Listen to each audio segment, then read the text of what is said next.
Fala galera, graças e paz, tudo bem com vocês? Bom dia, boa tarde, boa noite. Estamos começando aqui mais um Papeando a Palavra e hoje com a presença ilustre do meu amigo Felipe Duarte. Ele que é uma pessoa que eu já conheço há muito, muito, muito, muito tempo mesmo, há exatos 39 minutos, para deixar bem claro para vocês. Então, o bate-papo hoje, o Papeando, será excelente, assim como todo o Papeando a Palavra. Desculpe um pouco da minha voz um pouco rouca, né? Por conta do tempo aqui onde eu estou gravando no Rio de Janeiro. Carioca não é acostumado com frio, então não dá, a gente sempre sente alguma coisa. E eu quero já, você que está chegando aqui pela primeira vez, seja bem-vindo, né? Muito obrigado pela honra de ter você aqui conosco. Você que não é inscrito ainda, inscreva-se no canal, curta, compartilhe, comente. Compartilhe esse vídeo com seus amigos do trabalho, do colégio, faculdade, vizinho, amigo, igreja, com todo mundo. Espalha para geral que esse bate-papo vai ser top, show de bola demais. E também te peço que você dê atenção ao link de apoio que temos aqui na descrição, né, que é o Pix, que você pode apoiar o canal. Quero agradecer a você que ajuda a gente, né? Talvez você tenha notado a diferença que hoje eu não estou gravando com um fonezinho pequenininho e nem com o microfone que eu usava, porque esse material deu ruim e eu precisei comprar um novo e eu só consegui comprar esse material que eu estou usando no momento graças à sua ajuda. Então, muito obrigado mesmo de coração. Que Deus venha multiplicar na sua vida segundo a vontade e o propósito dele. Valeu, galera. Felipe, fala pra galera aí. Quem é o Felipe Duarte? Sou eu. Não tem muito como descrever certas pessoas, né? Porque se eu falo que eu sou um ser humano, é, enfim, ser humano é muito vago. Se eu falo que eu sou homem, hoje em dia, isso dá até processo, não pode nem falar direito. Se eu falo que eu sou. Então, eu não sei o que eu digo. Eu posso dizer que eu sou salvo pela graça, eu posso dizer que eu sou cristão, eu posso dizer que eu tenho minhas manias, como acho que todo mundo, eu tenho minhas falhas, como todo mundo, e eu estou tentando me endireitar, como todo mundo. E tentando me remendar, essa coxa de retalho sou eu. Né? Eu sou uma porção do que Deus criou. E então, quem sou eu é uma incógnita, uma charada que nem eu mesmo sei, mas eu espero que até o final da minha vida eu descubra, né? Estou em construção também, graças a Deus em construção. Amém. Brother, fala um pouquinho aí sobre a área que você atua dentro da igreja, como é que é o trabalho que você faz na sua comunidade local? Então, Rafa, eu sou pastor, eu já fui ordenado dia 2 de fevereiro de 2019, então já faz 2 anos aí, ou quase isso. Ah, e quando eu fui chamado, acho que é a pergunta um pouco mais complicada, porque eu fui criado dentro de um contexto de família evangélica, né? O meu pai é pastor e da minha denominação, enfim, e meu avô era pastor, então eu fui criado dentro de um contexto evangélico. Por que eu chamo evangélico? Porque meu pai é do meio evangélico e meu avô foi não foi criado, mas ele criou, formou, passou isso para o meu pai, o meio evangélico. Então, eu fui criado dentro dessa família que era cristã. E dentro da família que era cristã, meu pai era pastor e era missionário. E tudo que eu não queria ser era pastor e missionário. Até não só antes da minha conversão, mas também depois da minha conversão, tudo que eu não queria ser era pastor, muito menos missionário. Porque eu sabia das dificuldades, eu sabia das privações. Eu nasci num campo missionário, ah, então eu sabia de todas essas peculiaridades que só uma pessoa que passou na pele de ser filho de pastor e missionário sabe o que é. Então, tudo que eu não queria da minha vida era isso. Ah, então, hoje, no meu contexto, eu sou pastor e sou missionário. Eu tenho um senso de humor engraçado. O que eu posso dizer é que ele é humorista, é comediante, é alguma coisa do tipo. O engraçado que você falando isso, tipo, você é o que você não queria ser. né? Isso bem claro. Assim como eu também, hoje sou algo que eu não queria ser, que era cristão, Uhum. né? Eu detestava crente. Crente para mim era uma raça que não valia nada, Bíblia, os caras chato pra caramba, que não podia fazer um Sim. monte de coisa. E cá estou há 8 anos, né? Sendo esse cara chato pra caramba, que deixa de fazer um monte de coisa. Aí eu comecei a entender na prática, né, que esse monte de coisa que o cristão deixa de fazer não é por uma imposição em si, né? Porque sai um pouco da ideia do abrir mão da sua própria vida, do largar o autogoverno e tudo mais, mas sim Uhum. por amor a Cristo. Eu não entendia isso. Como é que um pecador envolvido com um monte de coisa vai entender que o cristão ele abre mão por amor, né? Assim como É, é, Cristo se entrega voluntariamente por nós. então, e isso não é exatamente o princípio do chamado de Jesus? E essa é uma coisa que eu foco muito na minha pregação, mas também naquilo que eu tento transmitir em todos os momentos. Porque as pessoas se esqueceram. Na pandemia, as pessoas se esqueceram. Antes da pandemia, as pessoas continuam esquecidas de que a nossa vida não é nossa. Né? O chamado para Jesus começa com, por exemplo, você pega o texto clássico, né? Vinde a mim quem está cansado e sobrecarregado e eu vos aliviarei. A palavra aliviar ali não é outra senão tirar. Às vezes a gente pensa que Jesus vai carregar a gente nos ombros, né? Vem para Jesus, Jesus vai te carregar nos ombros. Não! O evangelho é venha para Jesus, ele vai tirar de você. A primeira coisa que ele te promete é que ele vai arrancar de você coisas que te impedem de caminhar, coisas que são pesados fardos. Tem fardos que não são nossos e a gente quer colocar nos ombros. Então, essa coisa de tirar de avessas, né? Tudo que eu não queria é o que eu sou, isso faz parte. Aliás, quem foi mesmo que falou que quem perde é quem ganha? Então, existe uma contradição, vamos dizer assim, não, contradição não, uma contravenção, uh, existe uma contravenção em ser cristão. Nós somos pela vida, mas Paulo, quando vai escrever, vai falar assim, eu estou constrangido porque eu quero estar com Cristo. Ou seja, eu prefiro estar morto. Existe o tempo todo uma dualidade que a gente fica pichando, porque eu não quero o bem que eu quero, isso eu não faço. O que eu faço é o pecado que habita em mim. Então, o tempo todo, eu estou trabalhando com essa dualidade.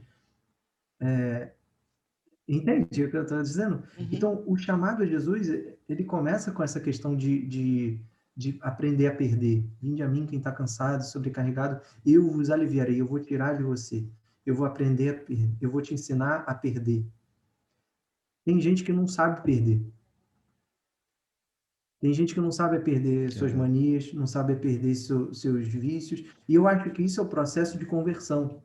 Assim, euzinho, eu não acredito no processo de conversão que se dá em uma noite.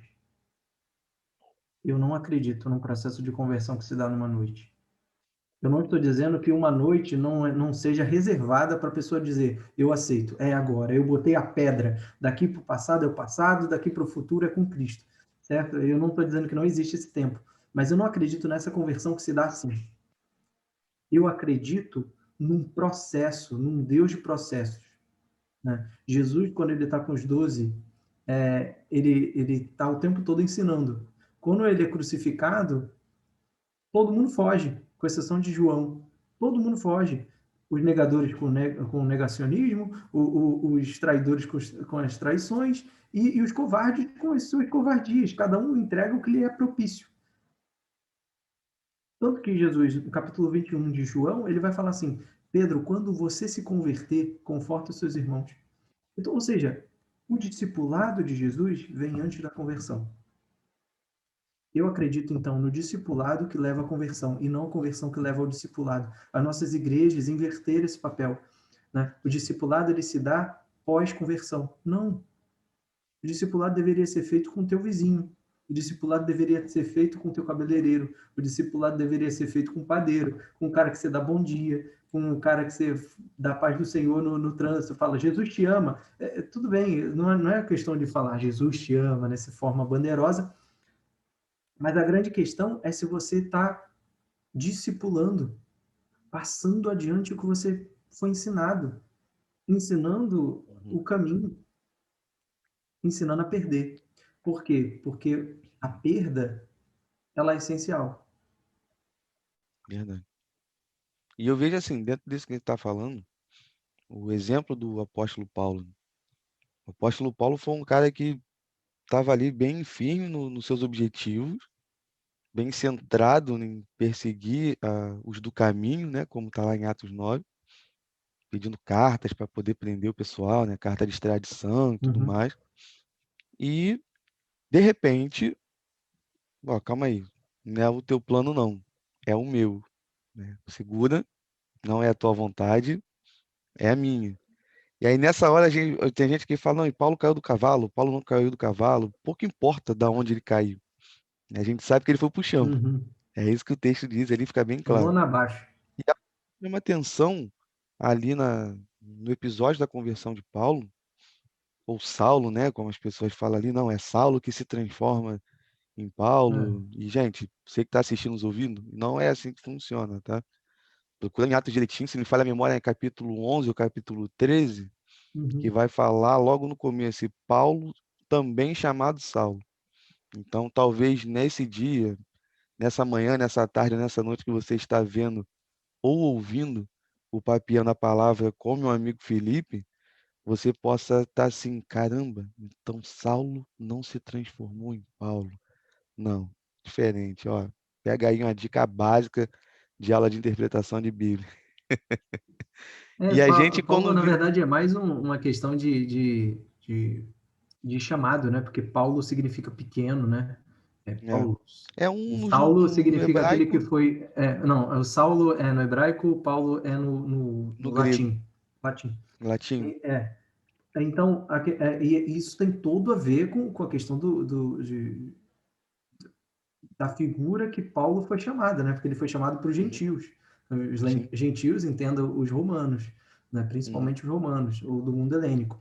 Então, o ministério dele era para ser Paulo, né? uhum, Mas ele era o primeiro nome, vamos dizer assim, porque todo judeu ele tem dois nomes, um nome da uhum, onde ele nasceu e o nome secreto, entre aspas, dele, que é o nome judaico.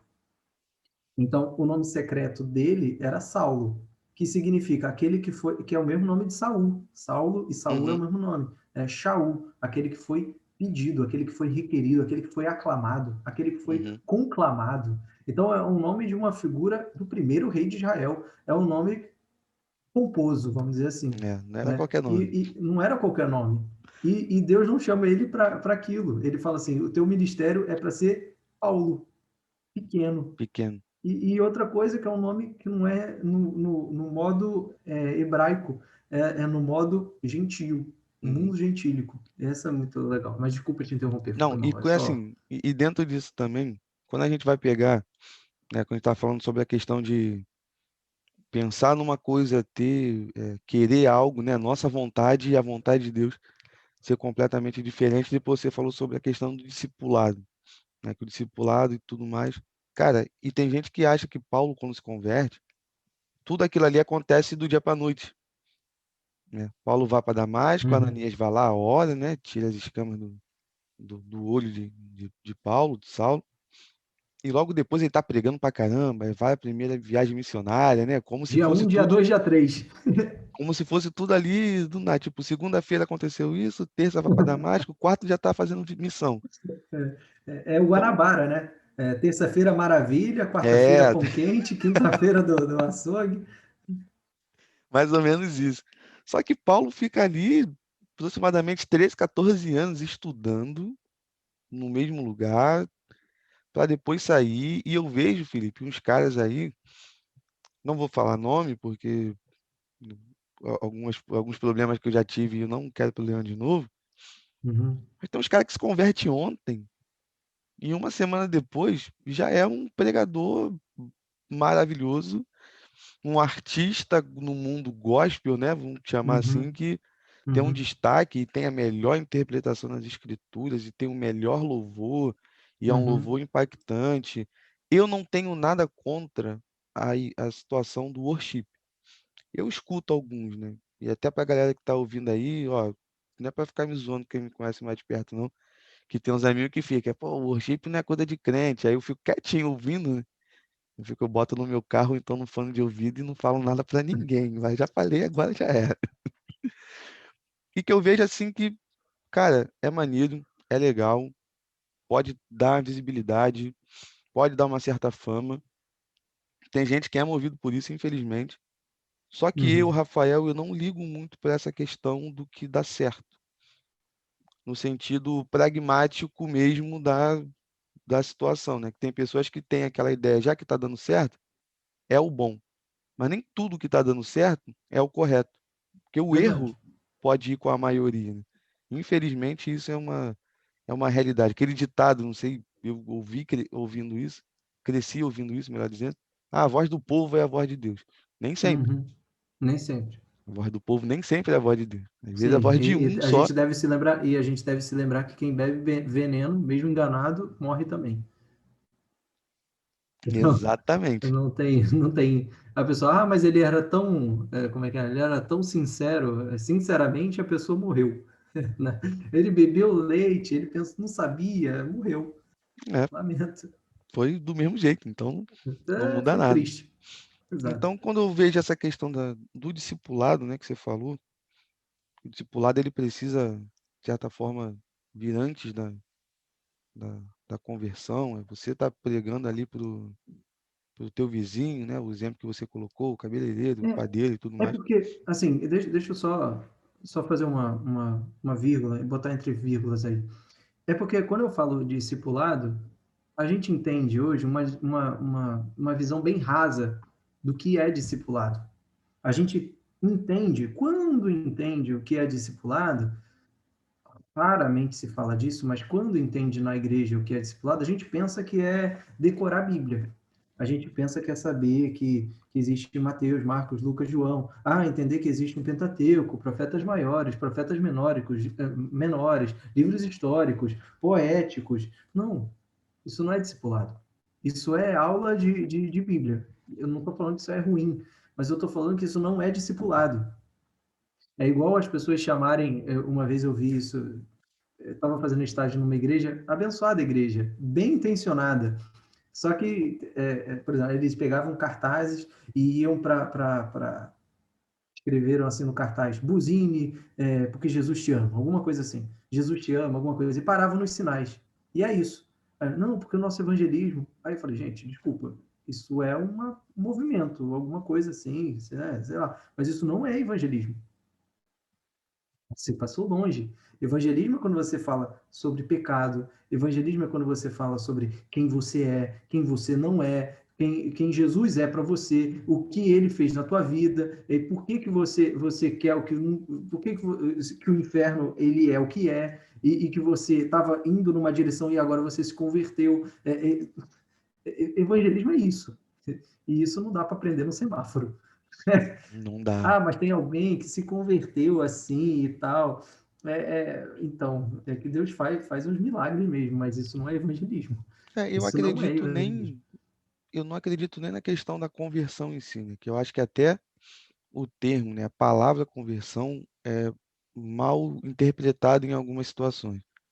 Eu Uhum, acredito que possa ser uma experiência de ter dado um start na vida da pessoa, né, dela procurar uma igreja e logo depois dali ela conheceu alguém que falou de Cristo para ela, uhum, ou que ela dali saiu mesmo daquela situação e foi para uma igreja, não sei, enfim.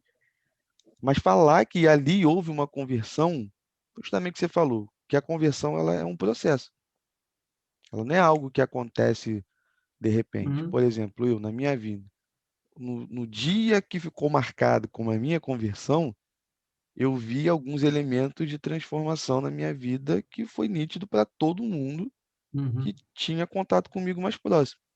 Por exemplo, eu bebia muito. No dia seguinte que eu fui à igreja, numa quinta-feira, na quarta-feira e tudo mais, eu já não bebia mais.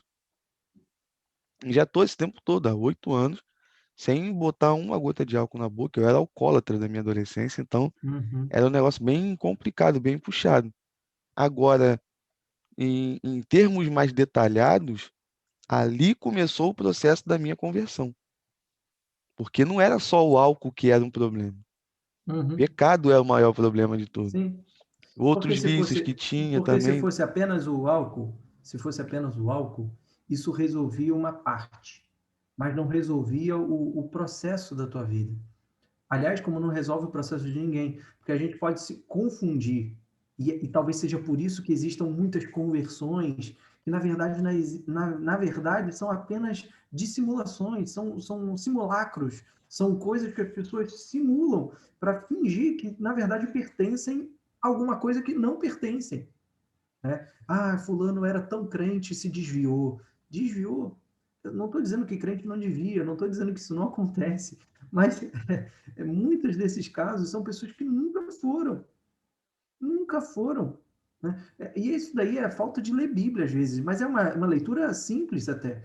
1 João ele vai falar assim: filhinhos, vede que tem muitos que estão fugindo do nosso meio, estão saindo do nosso meio, para que fique claro que eles nunca foram do nosso meio. Isso está claro na Bíblia, não tem muito o que maquiar isso. Então, assim, existem pessoas que simulam o estilo de vida. Ah, o que é ser crente? É não fumar, é não beber, é não cheirar, é não falar palavrão, é não maldizer os outros, é não fazer fofoca, é não destratar ninguém, é não, é não, é não, é não, é não. E fechou. O pacote é um uso e costume. É, Décadas passadas era não cortar o cabelo, era não pintar o cabelo, era não pintar a unha, era não usar não era ter batom, barba, não ter era não bigode. ter barba, porque barba é coisa de maconheiro comunista, e aí não pode. Enfim, você cria todo um vocabulário, um vernáculo para se utilizar eclesiástico. Então Um crentez, né? você não chama mais de ei, fulano, vem cá. Não, você chama varão, varoa. Você não fala que você está passando por problemas, você fala que está passando por uma tribulação Pela prova. pela prova. Então você cria toda uma linguagem, uma roupagem, né? Você cria uma forma de ser e o crente vai se tornando ridículo, ridículo. Falo isso com tristeza, não falo isso com desdém, falo isso com tristeza. A gente tem se tornado ridículo aos olhos do povo. E não é porque eles são contra, eles são do mal. Não estou dizendo que eles são crentes, tá? Mas eu estou falando que a gente se tornou ridículo porque a gente deixou de fazer contato. A gente deixou de ser coerente. Quando Paulo vai escrever 1 Coríntios, ele vai falar assim: gente, se vocês têm alguém com dom de línguas e não tem tradução, fique quieto. Porque pode ser que entrando um estranho não vai entender e vai pensar que vocês são loucos. Então, falta essa coesão, falta essa coerência na prática diária da igreja e também na vida diária de cada indivíduo. Verdade. E quando eu vejo assim, esse exemplo que você citou, filho, eu sempre tive dificuldade, cara, vou ser muito sincero, desde quando me converti, sobre essa questão da manifestação do dom de línguas. Eu não sei qual é a sua visão em relação a isso, Podemos mas, conversar. mas eu vou ser muito sincero com você, eu não consigo entender, não consigo. Já fui muito criticado em relação a isso.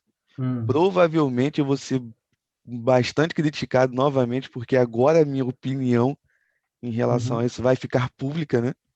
Vai estar nas uhum, redes sociais, vai estar no YouTube e tudo mais. Se a Bíblia diz uma coisa que tem que ser assim, segundo o padrão que Paulo colocou, por que que a igreja faz completamente diferente? uhum, Eu sempre me uhum, questionei sobre isso. Se fala que tem uma limitação de pessoas para falar em línguas, por que uhum. que na igreja fazemos diferente? Sim. Se Então, coloca e aí como é uma grande história, né? Isso aí vai longe. e tipo assim, Mas, se coloca como regra que quando alguém falar, tem que ter alguém que explique aquilo que a pessoa falou, sim. por que que não tem? E aí eu fico assim, caramba, às vezes eu que estou dentro do arraial, né? Vamos dizer assim, Às vezes me Uhum. embola, Olha pô. o crentez aí. É, às vezes me embola, porque eu fico pensando, eu falei, cara, beleza, manifestação de Deus, o culto tá pegando fogo e tudo mais, porém a Bíblia fala uma coisa diferente. E isso às vezes já gerou muita dúvida no meu coração. Até o Uhum. momento que eu entendi. Falei, isso pode ser por falta de conhecimento, pode ser por uma ignorância. Uma ignorância no sentido de faltar mesmo o conhecimento. E eu fico Uhum. olhando, aí eu olho para a Bíblia e olho como a nossa igreja, no sentido geral, se comporta.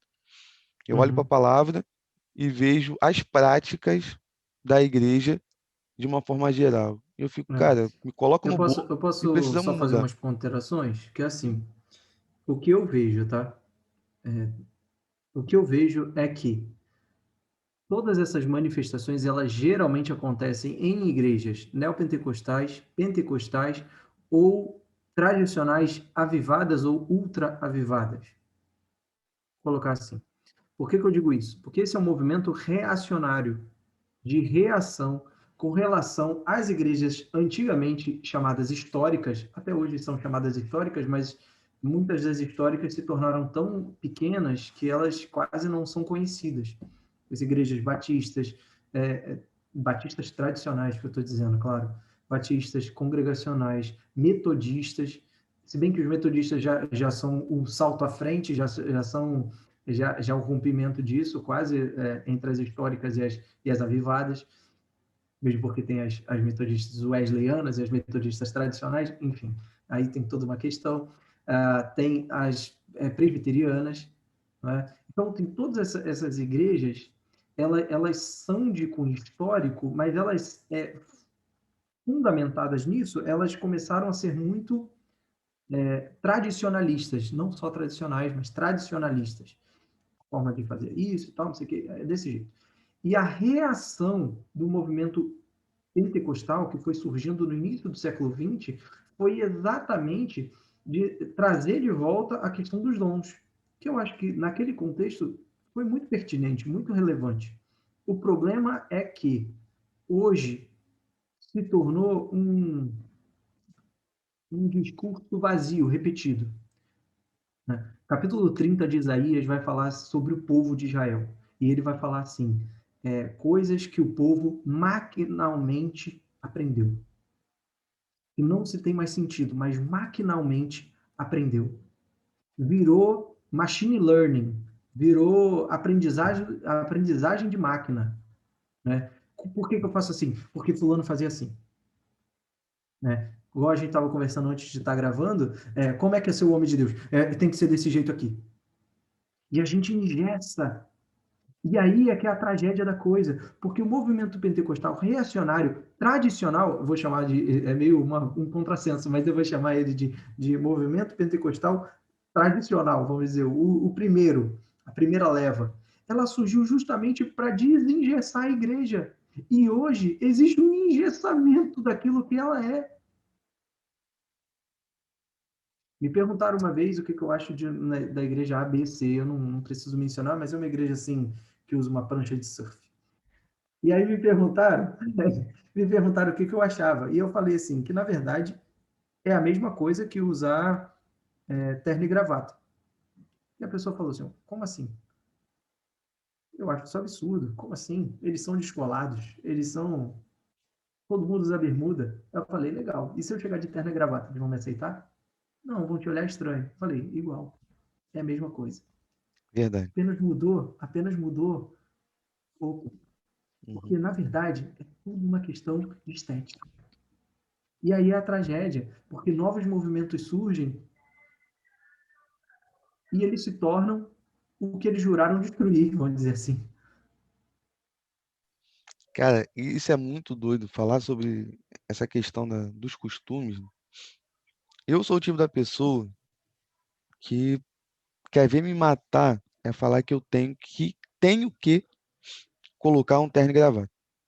Eu Uhum. detesto terno e gravata. Primeiro que eu não tenho terno. E assim, tem um terno aqui que é o único. E o terno que eu tenho, a minha namorada fica me zoando que ele tem ombreira, então eu fico todo Foi porrado. passado de pai para filho?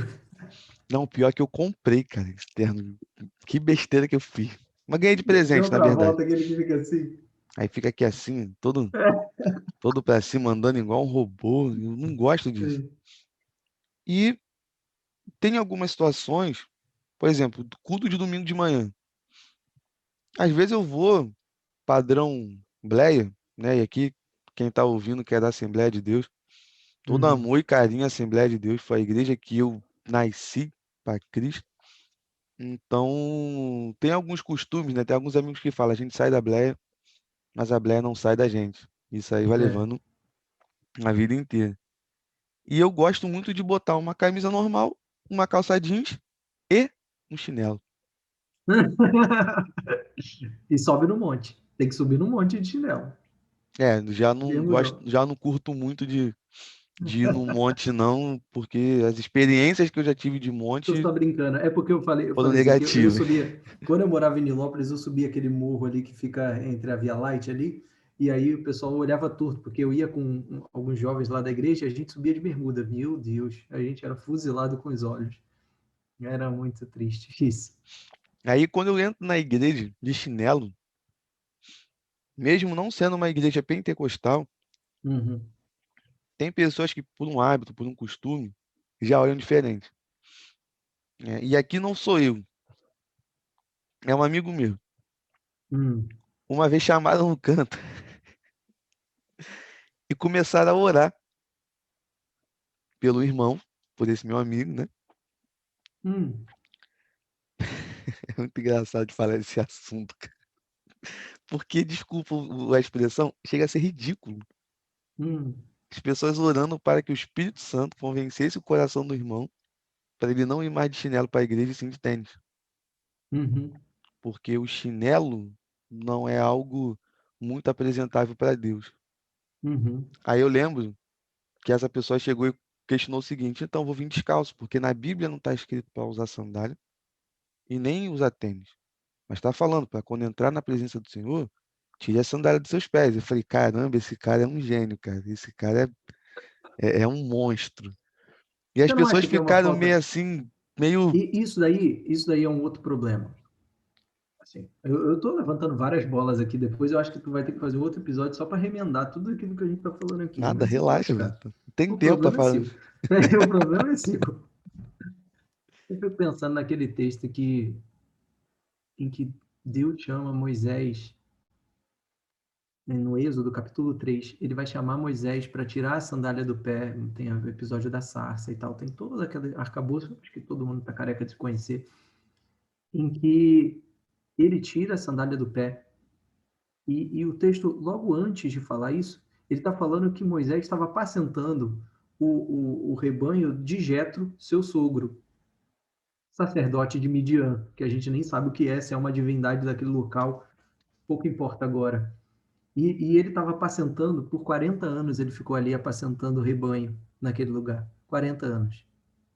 E eu fico imaginando que, do nada, nos mesmos lugares que ele está passando o tempo todo, Deus aparece e fala: tira a sandália porque o lugar é santo.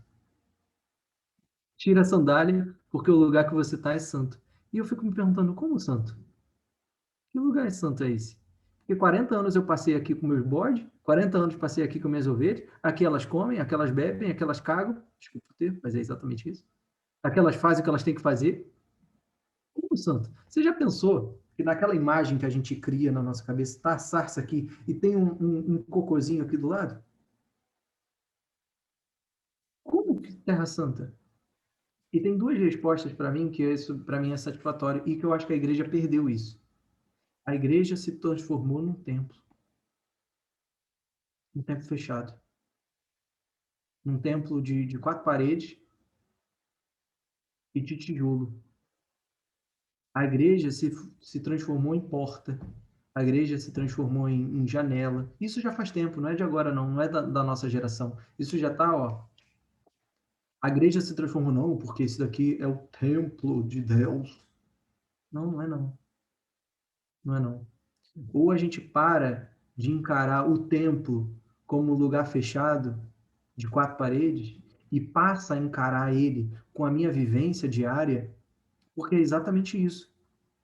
Desde a época de Moisés, Deus chamou ele para pisar num solo impuro, num solo normal, num solo comum. E ele chama a minha vida, a tua vida também, para pisar em solos comuns e ver o sobrenatural, o extraordinário no lugar comum. Por que não no meu? E aí, e o pior é isso. O pior é que quando a gente faz esse sectarismo, como a gente divide o que é santo, o que é profano, né? A gente fala assim, não, daqui, da porta para dentro é sagrado. Não pode pegar na mão da namorada aqui dentro. Aqui é lugar santo. Não pode, né? Não pode falar mentira aqui dentro. Lá fora pode. Não faz sentido nenhum isso. Lá fora pode. Não, aí tem lugar que a mulher não pode usar calça. Eu não sei, tem algumas comunidades que a mulher não pode usar calça dentro da igreja. Eu conheço. Lá fora pode. O nome disso é hipocrisia. O nome disso é vazio. Não estou dizendo que é para ficar, né? Tudo tem hora e tem lugar, gente. Pelo amor de Deus, é claro. Nossa, pelo amor de Deus. Né, é a hora realmente você ficar de agarra-agarra com a sua namorada dentro da igreja? Claro que não. Óbvio que não. Tem lugar, tem hora, óbvio, né? Mesmo porque Coríntios 13 vai falar que o amor, ele tem hora e tem lugar. A palavra que ele vai utilizar não é bem essa, mas enfim, na maioria das traduções. Mas é exatamente isso. Ele tem hora e tem lugar. Né? Ele não é inconveniente na maioria das versões. Mas enfim, mas o lugar não é santo porque foi contemplado, foi consagrado para o Senhor. Não, não. A nossa vida deveria ser consagrada ao Senhor. A nossa segunda deveria ser tão santa quanto o domingo. Aí a gente acha que no domingo é o dia de. Aconteceu, já aconteceu várias vezes. Casal brigando, e eu já presenciei poucas vezes, graças a Deus, mas já vi. Casal brigando, não sei o quê. Fica quieto, a gente tá chegando na igreja. Aí dá a mão e entra. Pra quê? Essa vida. Pode falar, né? É Mas para essa. é para manter uma boa aparência, né? Sim, mas Para todo mundo essa vida ver, não, somos o sectária, casal essa vida perfeito. sectária, em que Deus, não, porque o templo é isso. Aí no templo não pode usar chinelo, no templo não pode usar bermuda, no templo não sei o quê. Não, não, o templo é para ser expressão do que eu sou lá fora. Simples assim. E outra coisa que me chama a atenção é Jesus expulsando. Eu sou muito falante, hein, cara? Qualquer coisa você. Então. Relaxa, pode ir, tá tranquilo. Mas outra coisa que me chama a atenção é Jesus. É Jesus quando expulsa os vendilhões do templo. Uma coisa tão chocante para mim, mas é tão bacana, porque mostra Jesus num contexto que ele não foi eleito para ser o gari de lá, né? Ele não foi o zelador, ele não era nada de lá desse sentido, mas ele se sente tão consumido de zelo, porque é exatamente o termo que usa, em João vai falar que o zelo da tua casa me consumirá, fazendo uma alusão ao Antigo Testamento. E aí, Jesus faz um azorrague, que não é um simples chicote, é um negócio que leva um certo tempo, é um requinte de crueldade ali, tem que travar direitinho, é um macramê diferente, e ele tem que fazer o macramêzinho dele, e ele vai olhando para todo mundo, e depois que ele fez o negócio, ele sai chicoteando os outros, derrubando as tendas, virando a mesa e chutando para fora. E aí, isso tem um peso maior, porque quando as pessoas iam sacrificar o templo, elas levavam de casa a sua pombinha, elas levavam de casa a sua ovelhinha, elas levavam de casa o seu cabrito, elas levavam de casa para sacrificar no templo. E aí, quando você subia com ele, você segurava no animalzinho enquanto matava o bichinho, pensando o trâmite é o seguinte: esse animal puro está morrendo por causa do meu pecado. E a vida se transformou em fast food, em que ali eu já tinha a cabra, o bode, a ovelha, tudo. Eu só chegava com dinheiro. Então era assim: aqui se faz, aqui se paga. Era assim. Eu pegava o meu dinheiro, pegava o meu negócio, sacrificava aqui. Pronto, cumpri meu rito. Tchau. E a igreja se transformou isso hoje. Eu não estou nem falando sobre as Infelizmente. igrejas que estão vendendo coisa na igreja. Isso aí nem são igrejas. Mas eu estou falando dessa questão de que eu acho que é importante até para o povo de casa pensar, porque a nossa adoração, ela se traz de casa, ela não se faz no culto, ela se traz de casa. Eu sou na igreja, ou deveria ser na igreja, o que eu sou no minha segunda, na minha terça, na minha quarta, eu trago de casa. E assim, eu vejo que isso que você está falando é muito importante a gente frisar aqui, porque eu observo que o contexto que a gente vive, né, falando de igreja no sentido geral, é claro que cada igreja local é uma realidade diferente, Uhum, mas o tamanho da hipocrisia que o meio cristão infelizmente vive, né? A gente quer ser o santarrão somente no domingo e o verdadeiro demônio às vezes até no mesmo domingo depois do culto, uhum, né? Tem aquela coisa, domingo que vem agora na minha igreja é culto de ceia. Aí tem uma ideia de que a semana que antecede a ceia é a pior semana do teu mês, né? Porque é a semana mais difícil, é a semana com ai, mais meu Deus. provações, É porque o muito bom. inimigo tá furioso, então ele quer fazer com que você não venha ceiar e tudo Ai, mais. meu E Deus. assim, aqui eu conheço várias igrejas que levam o mesmo modus operandi. Uhum, E cara, aí tem gente que às vezes ceia, acabou o culto de domingo de noite, ceiou, beleza. 15 minutos depois, já tá caindo no pau com a mulher ou com o marido de novo. Aí eu fico olhando assim, pensando, caramba, qual foi a ideia e a motivação que fez aquela pessoa tomar aquele suquinho de uva gostosinho que tem lá na ceia, uhum. aquele pãozinho sem fermento, né, que o pessoal lá compra, é um pão sem Sim. fermento mesmo, né? Um pãozinho fininho. Asmo, aliás. E eu fico olhando assim, eu fico, gente, é muito complicado, porque acaba que quem é de fora olha para essas situações e nunca vai querer botar o pé dentro de uma igreja. Sim. E eu falo por mim, eu era esse tipo de pessoa antes de vir para Cristo, que eu não queria saber de igreja, porque quem me afastava da igreja não era Satanás e as suas obras demoníacas que me prendia, né, o demônio da cachaça, o demônio da Uhum, prostituição e tudo mais. Não, eram os próprios cristãos que eu tinha como referência. uhum, Porque eu via as pessoas tomando atitudes na sua vida piores das que eu tomava. Porque uma coisa é, você está num mundo largadão, você tem sua namorada e trai sua namorada. É meio que um normal, ainda mais nos dias de hoje. Não é o ideal, mas é algo que virou habitual. uhum, E eu vi algumas pessoas que quase me batiam pelo fato de eu gostar de beber, de sair e tudo mais, e que faziam a mesma coisa, só que ninguém sabia. E eu ficava pensando, eu falei, cara, ir para a igreja ser assim? uhum. Então eu não quero ir. Sim. Vestimenta. Pô, eu conheço, até hoje eu falo com ele, tem um brother meu aqui de Nilópolis. Cara, é um homem de Deus, tatuagem zona na perna, só anda de bermuda. Pô, o garoto era escorraçado na igreja local, onde ele Uhum, congregava, pelo fato de, às vezes, na EBD ele dar aula de bermuda.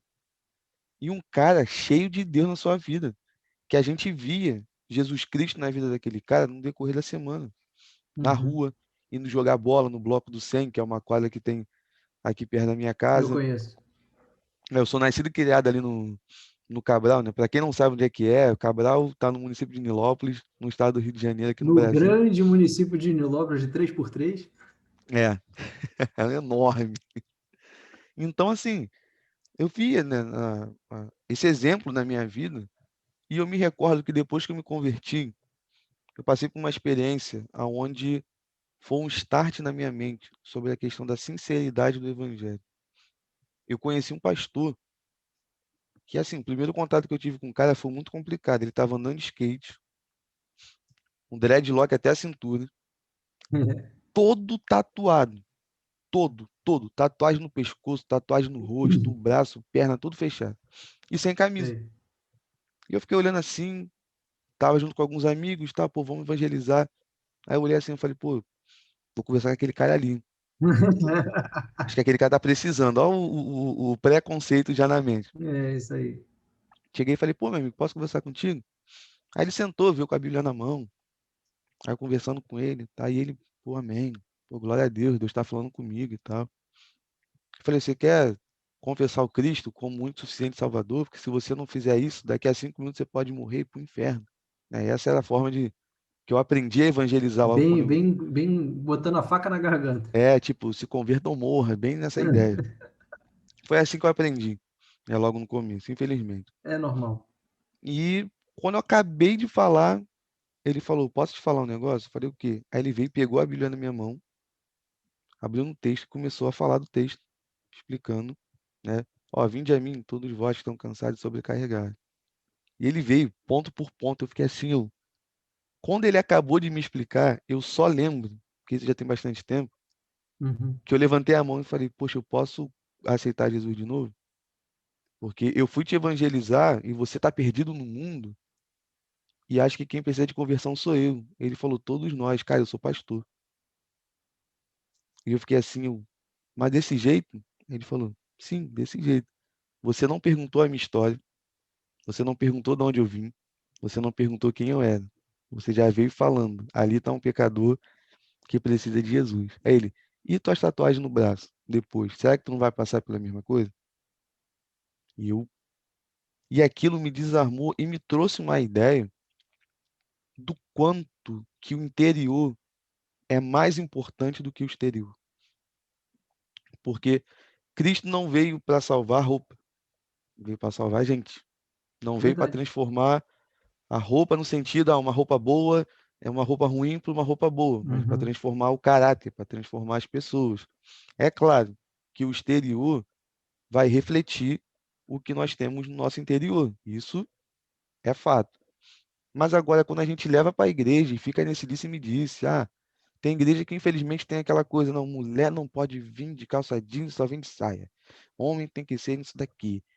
Cara, uhum, pra você ter noção, Felipe, eu já ouvi uma vez um absurdo de uma igreja, aqui em Nilópolis. Terno era só preto. Não podia terno azul. Não podia terno cinza. Terno marrom. Por quê? Porque um anjo apareceu pro pastor fulano de tal e veio com uma revelação no céu e falou para ele, filho, terno é só preto. Aí eu até brinquei com um amigo que congregava lá, eu falei, cara, acho que na reforma oh, meu tinha Deus. uma tese a mais que estava ali bem pequenininho, né? É Que 95/6. que estava escrito sola gravata, porque eu acho que isso existia um dia e tudo mais. E ele, pô, mas lá não posso, tem que ser só o preto. E aí, cara, uma coisa que eu fiquei muito pensativo em relação a isso é que o rapaz só tinha um terno cinza e um terno marrom. E ele não tinha condições de comprar um terno preto. E Uhum, ele não podia fazer nada na igreja porque ele não tinha o maldito do terno preto para poder, né, estar junto de um padrão. Então, quando eu vejo esses exemplos, né, do quanto que a igreja, com o passar dos anos, e como você bem pontua, isso não é da nossa geração, isso já vem lá de trás. Eu só tenho um pequeno receio em relação à nossa e a que está vindo, de já ir para o outro extremo. uhum, A geração passada, a geração mais antiga, não pode nada. E chegar uma geração que pode tudo. uhum, Né? Podemos fazer tudo. A gente vamos fazer o culto aqui Padrão Praia, e vai todo mundo de biquíni e de calção para a igreja. Vamos adorar o Senhor uhum. desse jeito. Tipo assim, segura, eu acho que não dá para ir para esse lado também, né? Claro, a gente precisa ter o equilíbrio. Eu acho que para tudo na vida é equilíbrio, é bom senso. Tudo, tudo. Já dizia a mamãe, certo? Canja de galinha e bom senso nunca fez mal para ninguém.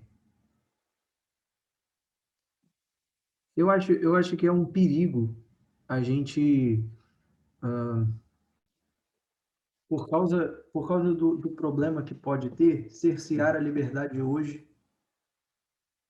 né? Então, eu acho que a grande coisa é a gente ter equilíbrio. Ter equilíbrio. Equilíbrio na vida. Jesus nos chamou para ter equilíbrio. O próprio falou: seja simples como a pomba, prudente como a serpente. Equilíbrio. Equilíbrio.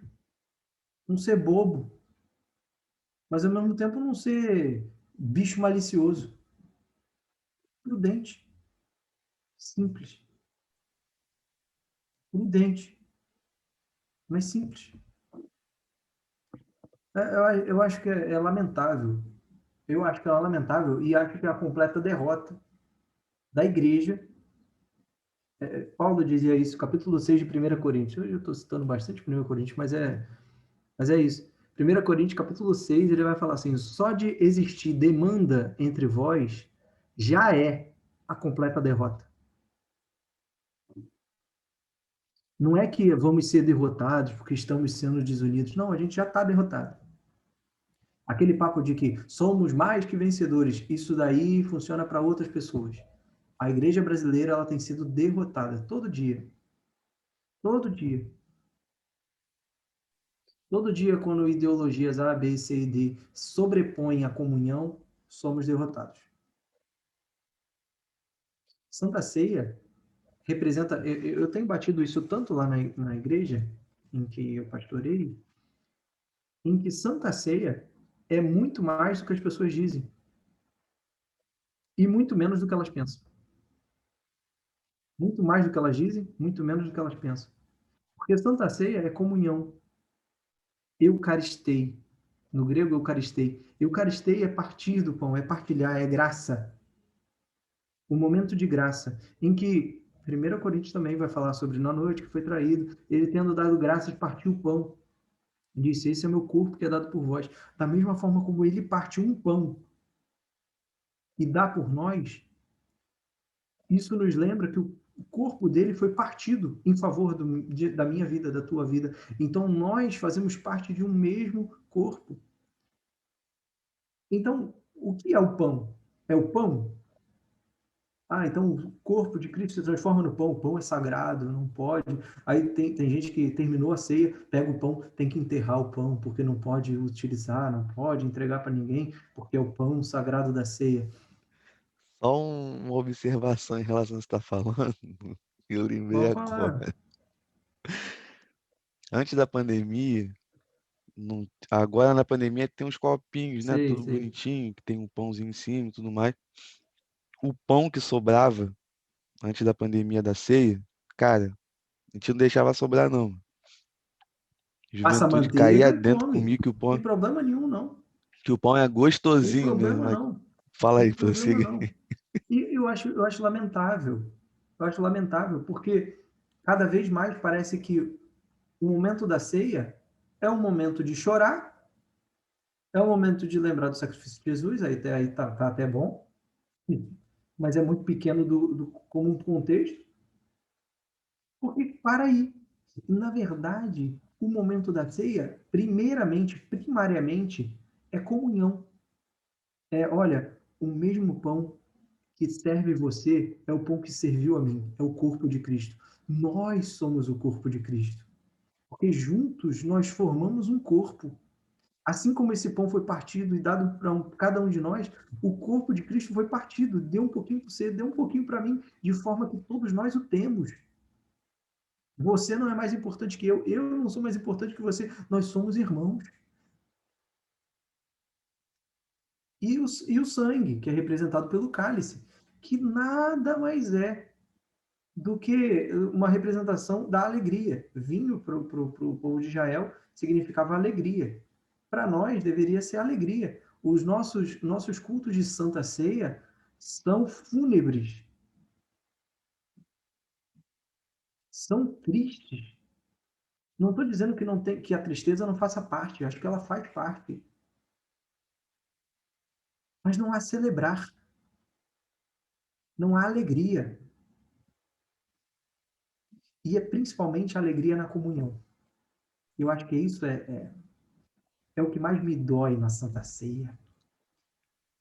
Porque Santa Ceia é mais do que você pegar o pãozinho e ficar assim, Senhor, eu cometi esse pecado, me perdoa, eu quero melhorar, pãozinho, vinhozinho, obrigado pelo seu sacrifício. Amém. Acabou, não é isso. Não é isso. Fazer isso em memória de mim, né? É o que fala. fazer isso em memória de mim. Memória de mim nada mais é do que faça isso por saudade de mim. A gente tem que ter saudade de Jesus. Santa Ceia é saudade dele.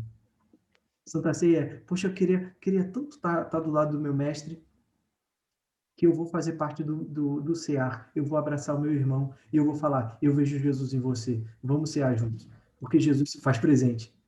Isso é a Santa Ceia. Aqui E mais.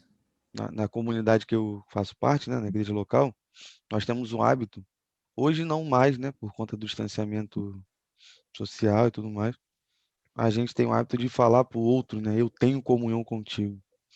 Eu acho isso muito bonito, eu Uhum, acho isso muito maneiro, eu acho isso muito legal, mas quando é verdadeiro, uhum, não quando é uma hipocrisia, né? uhum, E aqui, para você que está em casa aí, nos ouvindo, nos assistindo, isso que eu vou falar agora pode servir para você, assim como todo bate-papo está servindo para você, mas te servir como algo que não é uma desculpa de sair da igreja, tá?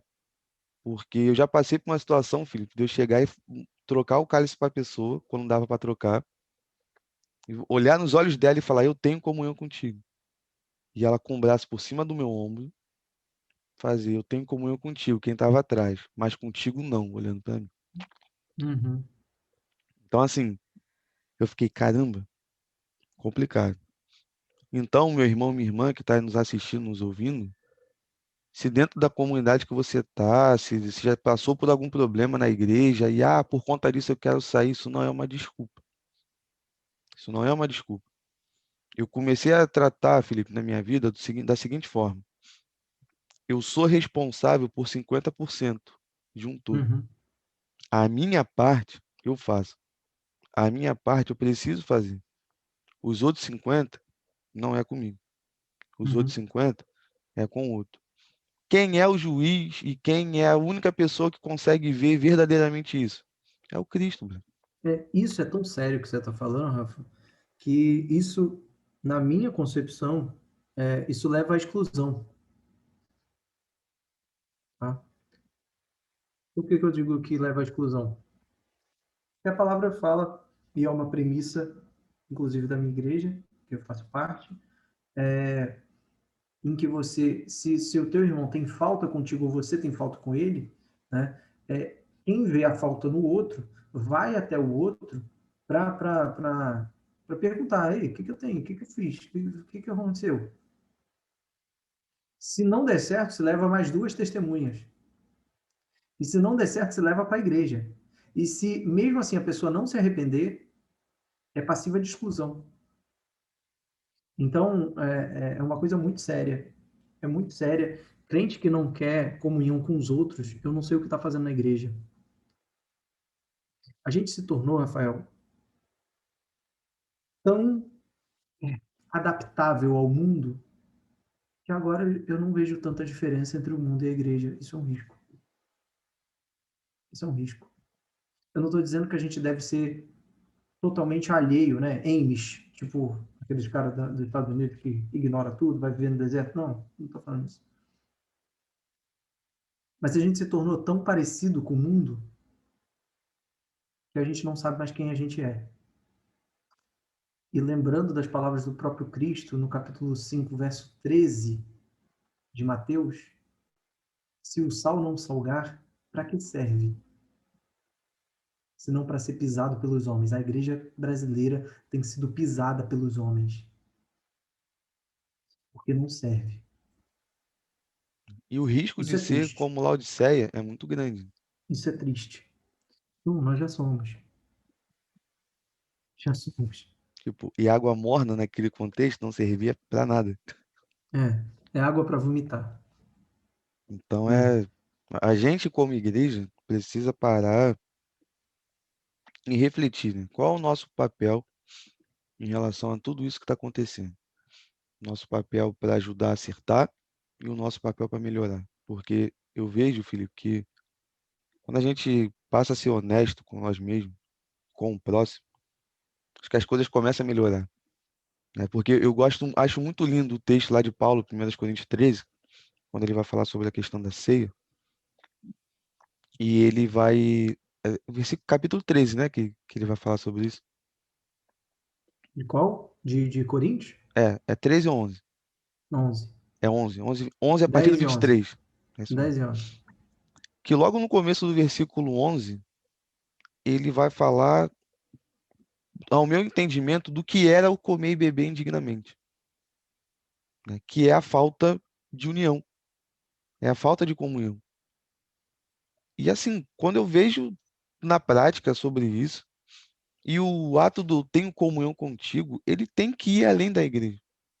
É o tenho comunhão contigo real, porque Uhum, daí, já puxando para cá novamente um assunto que a gente conversou lá atrás, uhum, você falou que a igreja ela realmente ela se perdeu quando ela começou a entender que a igreja é só o templo. E algumas pessoas, elas parece que não adoram mais o Cristo, mas adoram o templo. uhum, Virou um objeto de adoração. A uhum, minha igreja, o meu templo, precisa ter isso, precisa ter aquilo e aquilo outro. Eu não estou aqui também falando contra um certo conforto dentro da igreja, isso longe de mim. Mas a gente uhum, precisa parar para entender e repensar algumas coisas. Porque quando eu dou muito mais valor ao material e não à pessoa, né? Quando eu começo a valorizar mais as coisas do que gente, eu já deixei de ser igreja. Eu E virei tem um um outro risco empreendedor, um nisso aí, viu? empresário. Ainda tem um outro risco, que é o que na filosofia se chama de reificação, processo de reificação, que é transformar as pessoas em objetos, que é objetificar, não é? Então, o outro só me serve se me serve. Se não me serve, descarta. Verdade. Nós vivemos isso. Você estava falando ah, até fugiu o nome, da nossa, da nossa geração, Uhum. em que tá com medo de ir muito para o outro extremo e tal, a gente estava falando sobre isso, e eu fico pensando que talvez a nossa geração ela seja uma das mais reificantes, transforma as pessoas em objetos. As pessoas são o que me servem, o que não me serve descarta, seja em casamento, seja em relacionamento de amizade, seja em não me serve, descarta, lança fora, porque não me custa. Então, a grande questão é esse negócio de me custar. Isso me chamou a atenção na pandemia. Eu não estou dizendo que o medo da pandemia não foi algo real. Não era algo real e não foi algo justo. Mas muitos, não digo todos, mas muitas pessoas, crentes, que fizeram muito coro sobre o medo do coronavírus, me mostrou um, um certo, como é que eu posso dizer isso sem parecer mais ofensivo do que já é? Me mostrou que as pessoas, na verdade, ah, realmente é difícil dizer, colocar isso sem ser muito ofensivo. Eu vou tentar escolher bem as palavras. As pessoas geralmente, elas já querem que nada as custe. Vou colocar assim. Nada pode me custar. Eu pego Apocalipse, por exemplo, capítulo 12, vai falar sobre uma multidão que estava aos pés do trono, no céu. E aí, o apóstolo João pergunta: Senhor, quem são esses? E aí ele vai falar um textão e vai chegar no final e falar assim: Estes, mesmo em face da morte, não amaram a própria vida.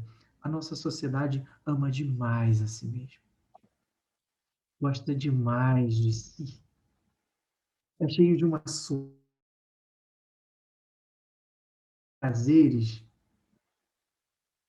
gostam demais de si. E acho que isso tem tudo a ver com a questão daquilo da Santa Ceia que você está falando. porque eu gosto demais de mim. Eu não quero ter comunhão com este. Eu gosto demais de mim, da minha justiça. Não quero ter comunhão com essa. Verdade. E assim, pegando as palavras do Hernando Dias Lopes, capaz de algumas pessoas de frente para o espelho, né, cantar aquele louvor "Quão grande és tu" e É, achar que a vida está seguindo normal, né? E nós é. vivemos sim numa sociedade, infelizmente, muito materialista, muito narcisista, Uhum, um ego absurdo, né? Um egocentrismo muito complicado. E isso já chegou na igreja, né? Não digo nem que está entrando na igreja, isso já chegou na igreja, com uhum. aquelas filosofias, aquelas pregações. Ah, você vai ser bonitinho, você vai ganhar isso, você é o ponto fraco de Jesus, você é não sei o quê. E eu até converso com alguns amigos. Quando eu ouvi isso, ah, você é o ponto fraco de Jesus, eu imaginei assim, Deus olhando, pô, não, meu não. É diferente, eu não tenho isso, entendeu? Ele é Deus, cara, não é a gente que tem esse ponto fraco. Ele não tem ponto fraco. A grande questão é essa. Ele não tem ponto fraco. Então O diabo isso tentou não achar um ponto funciona. fraco nele. O diabo tentou achar por 40 dias o ponto fraco. E, Ele não e achou. se lascou, porque não teve Existe. nada. Não existe ponto fraco em Jesus. A grande questão é essa.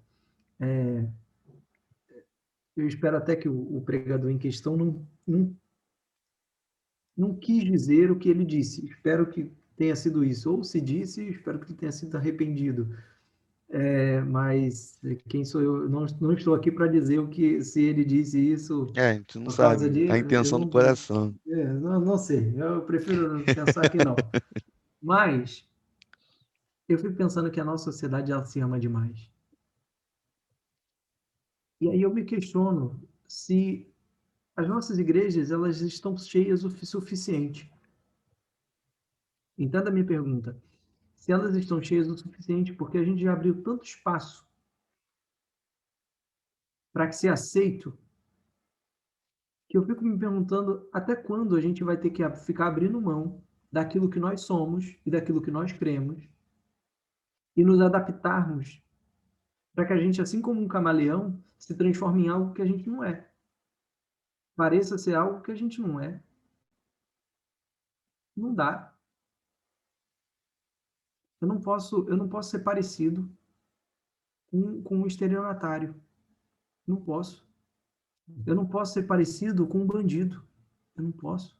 Eu não posso ser parecido com um corrupto. Eu não posso ser parecido com um ladrão. Eu não posso ser parecido com um roubador. Não posso. Eu devo ter frutos de justiça, diz a palavra. Eu devo apresentar frutos de justiça. O crente deveria produzir isso, deveria oferecer isso. E eu acho que Cara, isso é fruto, eu acho que realmente é fruto, não pode falar, mas eu acho que isso é fruto dessa sociedade que se ama, cara. Se ama demais. A vida ficou a gente, confortável a, gente- demais. a sociedade se ama muito, cara. Eu fico vendo assim, é muito doido. Tive muita esperança no começo da pandemia. Em qual sentido? A igreja vai entender o momento, a igreja vai fazer uma autoanálise e vamos reagir e virar sal da terra e luz do mundo. Hum, Passou mais de um ano e foi um pensamento uhum, frustrado, porque parece que nada mudou. Pelo contrário, em algumas situações só piorou, né? O momento parece que serviu para revelar o que estava no sim, coração do ser humano. É como aquela cisterna, né, que tinha numa casa de algum parente e aquela água assim em cima estava tudo bonito. barra era Você barrenta. tacava uma pedrinha lá no fundo, Sim, aí subia aquela sujeira. Então deu uma sacudida e a sujeira apareceu. A sujeira foi para cima. E eu fico olhando toda essa situação e talvez essa seja, melhor dizendo, um- uma forma que Deus me impulsionou para hoje estar, como um bom carioca fala, né, botando a uhum, cara para tomar tapa, para poder falar de alguns assuntos nas redes sociais, que é tão chato, a verdade é essa. Hoje em dia a gente não pode falar de mais nada, né? A igreja, algumas pessoas, não, eu não vou falar sobre a questão do homossexualismo, porque hoje em dia isso vai dar processo. Não vou falar na questão dos partidos de esquerda, da política de esquerda, porque fulano de tal vai fazer isso. Cara, como igreja nós não concordamos e não concordamos. Tem coisa que a gente não negocia. Tem coisa que a gente não fica, não. Esse ponto aqui eu acho que Jesus quis dizer diferente. Não, é aquilo ali, pronto, brother. Uhum. Não tem o que mudar. Não tem o que se ajustar. Não tem o que se Tem certas adaptar coisas que elas são muito ao nosso claras, tempo. né? Tem certas coisas que elas são muito claras. Tem outras que são passíveis de discussão. Sim, claro. Tem- já dizia um teólogo aí do século XX, ele falava que a Bíblia se escreve a caneta e a teologia se escreve a lápis. Eu gosto dessa expressão. Mas eu gosto de um texto, e eu ia até te falar isso, que sempre as atitudes, porque a gente pode pensar assim, poxa, o cenário está tão ruim, que eu posso fazer? Eu só sigo com a maré. E não.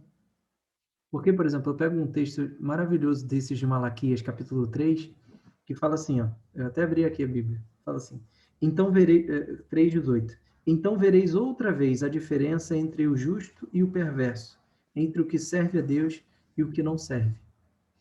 É porque existe diferença, e ela é perceptível. É perceptível a diferença entre quem serve a Deus e quem não serve. E por que a gente tem que ver a diferença? Porque às vezes parece, o joio parece trigo e o trigo parece joio.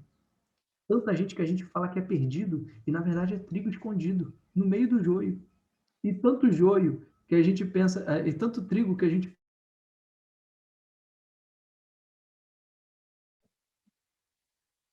existem os dois. Existe o joio no meio do trigo e o trigo no meio do joio, né? É Mas dá para bem. ver a diferença. Outra Sim, vez a sim. gente vai ver a diferença. A diferença sempre fica clara, Uhum, sempre fica, né? E aí, indo além de ideologias, não gosto nem de entrar muito nessa questão política, não que eu seja isentão, eu tenho minhas opiniões.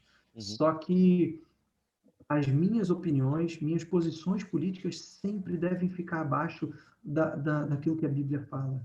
Sempre, Concordo. sempre, sempre. Né? Tem certas coisas que não há, não há negociata. É. Tem outras que a gente pode discordar, pode concordar, pode ver um lugar meio cinza aí para a gente Uhum. lidar. Mas tem coisas que não tem negociação. Verdade. Eu não vou negociar com que a palavra de Deus diz para mim. Por quê? Porque eu já morri. Eu não tenho esse meu direito. O meu É. direito de pensar por mim, para mim, sozinho, né? Enfim, Já foi. eu já morri. E meu amigo, aqui bate-papo ligou no 220, foi acelerado, acabou que eu botei uma observação aqui que eu olhei agora e lembrei. Lá atrás, antes da gente começar a gravar, a gente estava conversando pra caramba já, e você Uhum. falou sobre um texto que até falou, pô, se puder eu volto de novo lá na frente, que é falando Sim, sobre consertar as redes. sim, sim. Mas você pode voltar aí agora para a galera que está nos ouvindo e nos assistindo e falar um pouco do texto? Na verdade surgiu por causa de um amigo em comum, meu e do Rafael, que estava perguntando uma coisa acerca de Deus, e curiosamente, eu tinha falado com ele sobre o texto que eu tinha lido no domingo passado, né? Passado daquela data em questão. E que foi o encontro de Jesus com Pedro, em que, em que Jesus está falando para um grupo, Pedro está consertando as redes do lado, e ele está remendando. Em algumas versões ela aparece consertando, em outras aparece lavando. E para nossa tradução, para a gente entende que quem lava conserta, conserta lava, quem joga rede para pescar sabe disso. Só que isso me faz pensar, todas as vezes que Jesus chega a nós, isso é comum a todos nós, em que todas as vezes a gente está remendando, todas as vezes a gente está tentando se consertar. Todas as vezes a gente está assim, poxa, eu não pesquei ontem, eu tenho que remendar isso aqui. Poxa, eu não pesquei nada, ou então, poxa, eu deixei de fazer aquilo, poxa, eu pequei nisso aqui, poxa, eu errei naquilo outro. E a gente chega para Jesus tentando se consertar, tentando se remendar, tentando falar assim, poxa, Senhor, vai me desculpar porque na minha igrejinha não me ensinaram direitinho, e aí você já viu que a gente vai ficando meio no diminutivo, né? E quando a gente vai ficando no diminutivo, significa que a gente está dando alguma desculpa esfarrapada. Não, porque na minha igrejinha tem um pastorzinho que ele é bonitinho e tem também na minha igrejinha uma portinha que leva para um corredorzinho. Então a gente vai bolando uma série de desculpas para nossas faltas, para nossas falhas, para aquilo que a gente não deveria fazer, ou então aquelas nossas faltas que a gente deveria fazer e não faz, deveria fazer e não fez. E a gente acha e chega diante de Jesus pensando que a gente pode ficar costurando, remendando. Por que eu digo que é essa questão?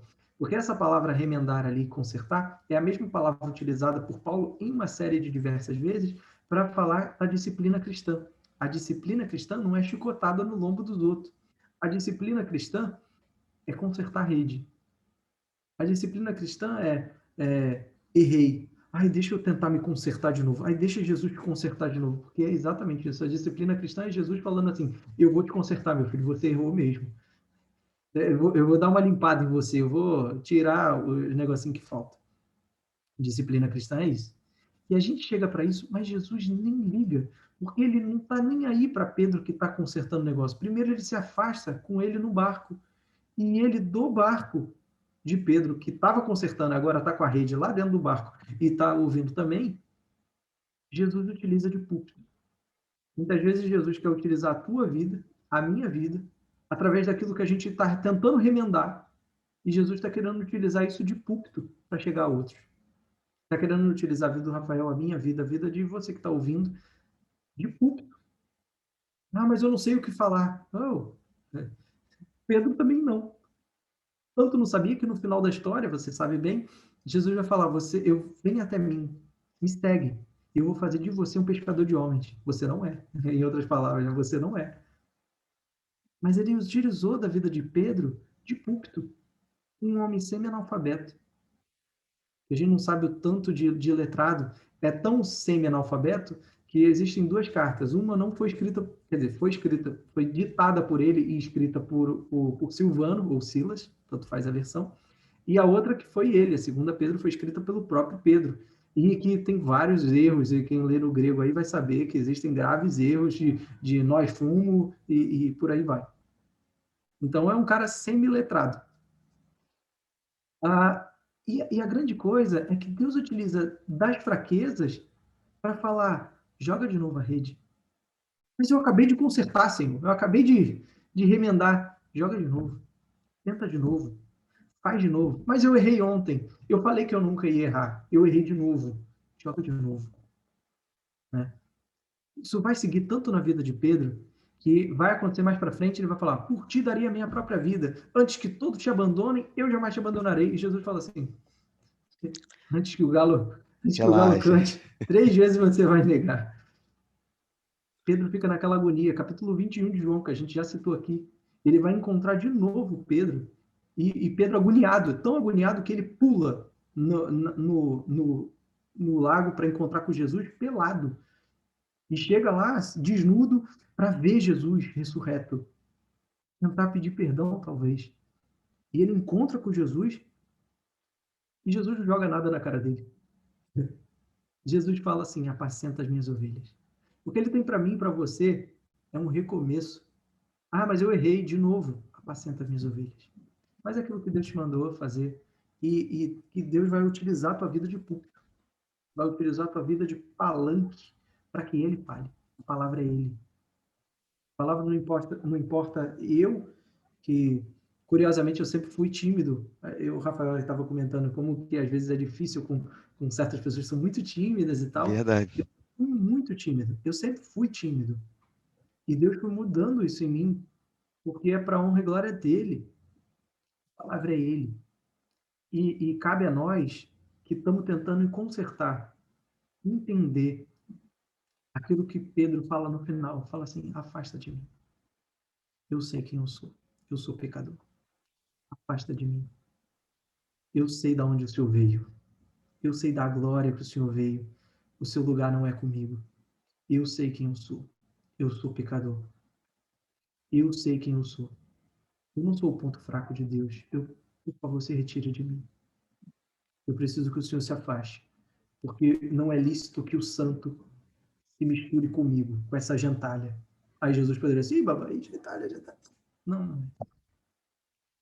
Jesus falou, Jesus não disse que ele estava errado. Jesus falou assim, me segue. Eu vou fazer você pescador de homens. Fica tranquilo, você vai chegar lá. Ei, você que está ouvindo isso aqui, você vai chegar lá. Você vai chegar lá. Não desista. Joga de novo.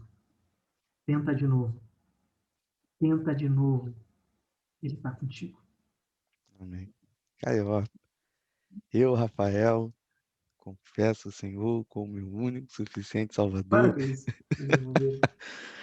Olha, meu amigo, vou te falar que explicação, palavra abençoada. E eu nunca deixo para falar depois da gravação quando Deus fala alguma coisa comigo, né? E isso tudo que você falou agora, da explicação e tudo mais, falou muito comigo, né? Porque a cada gravação, a cada novo projeto com a juventude na igreja, é jogar a rede de novo. E ó, tô meio aqui no bagaço.